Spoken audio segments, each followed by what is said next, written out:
ಕಾಂಗ್ರೆಸ್ ಈ ಪರಿಸ್ಥಿತಿ S M Krishna ಅವರು ಮುಖ್ಯಮಂತ್ರಿ ಮಾಡಲಿಕ್ಕೆ ಶಿವಕುಮಾರ್ ಇವರು ಜೊತೆಲಿ ಹೋರಾಟ ಮಾಡಿದವರು.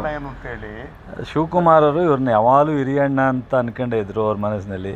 ಬಟ್ ಪಾರ್ಟಿ ಅವ್ರು ಪ್ರಯತ್ನ ಮಾಡಿದ್ರು ಒಂದು ಸ್ವಲ್ಪ ವ್ಯತ್ಯಾಸ ಆಗಿದೆ. ಇದನ್ನು ಯಾವ ರೀತಿ ಸರಿಪಡಿಸ್ಕೋಬೇಕು ಅವರೇ ಮುಖ್ಯಮಂತ್ರಿ ಆಗಿರೋದ್ರಿಂದ ಸರಿಪಡಿಸ್ತಾರೆ. ನಮಗೆ ಜಯಚಂದ್ರಣ್ಣಂದು ಪ್ರಾಬ್ಲಮ್ ಇಲ್ಲ, ಜಯಚಂದ್ರಣ್ಣ ಶಿವಕುಮಾರ್ ಅವ್ರ ಪರ. ಬಟ್ ಕಾರ್ಯಕರ್ತರು ನೋವಾಗಿದೆ. ನಮ್ಮ ಒಬ್ಬ ಹಿರಿಯ ಇದು ಒಂದು ಕುಂಚಿಟಿಗ ಸಮಾಜಕ್ಕೆ ಅನ್ಯಾಯ ಆಗಿದೆ ಅನ್ನೋದು ಅವರ ಕೋರಿಕೆ ಇದೆ. ಇದನ್ನು ಯಾವ ರೀತಿ ಸರಿಪಡಿಸ್ಬೇಕು ಅಂತ ಒಂದು 2-3 ದಿನದಲ್ಲಿ ಏನೋ ಒಂದು ಮಾಡಿ ಮುಖ್ಯಮಂತ್ರಿಗಳು ಸರಿಪಡಿಸ್ತಾರೆ.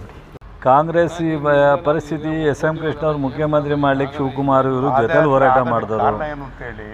ಶಿವಕುಮಾರ್ ಅವರು ಇವ್ರನ್ನ ಯಾವಾಗಲೂ ಹಿರಿಯಣ್ಣ ಅಂತ ಅಂದ್ಕೊಂಡೇ ಇದ್ದರು ಅವ್ರ ಮನಸ್ಸಿನಲ್ಲಿ. ಬಟ್ ಪಾರ್ಟಿ ಅವ್ರು ಪ್ರಯತ್ನ ಮಾಡಿದ್ರು ಒಂದು ಸ್ವಲ್ಪ ವ್ಯತ್ಯಾಸ ಆಗಿದೆ. ಇದನ್ನು ಯಾವ ರೀತಿ ಸರಿಪಡಿಸ್ಕೋಬೇಕು ಅವರೇ ಮುಖ್ಯಮಂತ್ರಿ ಆಗಿರೋದ್ರಿಂದ ಸರಿಪಡಿಸ್ತಾರೆ. ನಮಗೆ ಜಯಚಂದ್ರಣ್ಣಂದು ಪ್ರಾಬ್ಲಮ್ ಇಲ್ಲ, ಜಯಚಂದ್ರಣ್ಣ ಶಿವಕುಮಾರ್ ಅವ್ರ ಪರ. ಬಟ್ ಕಾರ್ಯಕರ್ತರು ನೋವಾಗಿದೆ. ನಮ್ಮ ಒಬ್ಬ ಹಿರಿಯ ಇದು ಒಂದು ಕುಂಚಿಟಿಗ ಸಮಾಜಕ್ಕೆ ಅನ್ಯಾಯ ಆಗಿದೆ ಅನ್ನೋದು ಅವರ ಕೋರಿಕೆ ಇದೆ. ಇದನ್ನು ಯಾವ ರೀತಿ ಸರಿಪಡಿಸ್ಬೇಕು ಅಂತ ಒಂದು 2-3 ದಿನದಲ್ಲಿ ಏನೋ ಒಂದು ಮಾಡಿ ಮುಖ್ಯಮಂತ್ರಿಗಳು ಸರಿಪಡಿಸ್ತಾರೆ.